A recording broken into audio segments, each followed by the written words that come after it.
تو رمضان کے تعلق سے ایک سوال تو ہمارے سامنے یہ آ رہا ہے کہ قضا کیا ہوتا ہے۔ اکثر لوگوں نے سنا بھی ہے کہ اگر ہم نے روزے کی حالت میں یہ کام کر لیا تو ہمارے ذمے قضا واجب ہوگی، اور اگر ہم نے روزہ نہ رکھا تو پھر بھی قضا واجب ہوگی۔ تو یہ قضا کیا ہے اور قضا کس کو کہتے ہیں؟ دیکھیں میرے بھائی، قضا اس عمل کو کہتے ہیں اگر ہم نے اللہ کے کسی حکم کو اس کے وقت پر نہ کیا اور وقت ختم ہو جانے کے بعد اب ہم اس کو کرنا چاہتے ہیں، تو اس وقت ختم ہو جانے کے بعد اس عمل کو کرنے کا نام قضا ہے۔ ایک ادا ہوتا ہے، ایک قضا ہوتا ہے۔ ادا تو اس عبادت کو کہتے ہیں جو عبادت اپنے ٹائم پر کی جائے۔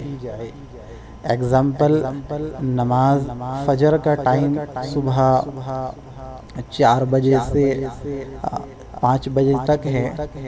اگر کوئی شخص 4 بجے سے لے کر 5 بجے تک فجر کی نماز پڑھے گا تو یہ کہلائے گا آدھا عمل، ٹھیک ہے۔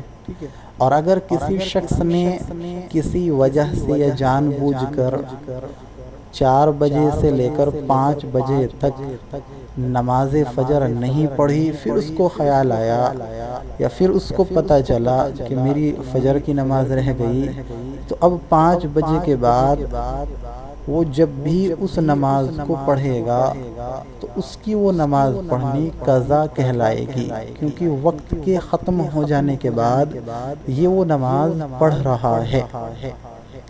اب اسی طریقے سے رمضان کے مہینے میں روزوں کے اندر بہت سی غلطی ہو جاتی ہے، بہت سے ہمارے بھائی کسی شرعی عذر کی بنا پر روزہ نہیں رکھ پاتے ہیں، تو ایسی کنڈیشن میں بھی قضا واجب ہوتی ہے۔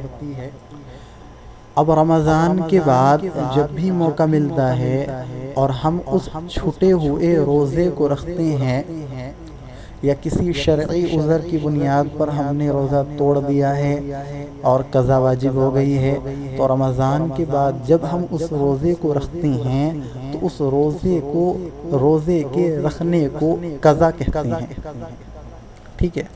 یعنی رمضان کے مہینے میں جو روزہ ہم نے شرعی عذر کی بنیاد پر چھوڑا ہے یا توڑا ہے اور پھر ہم اس کو رکھنا چاہتے ہیں تو اس کو کہتے ہیں قضا۔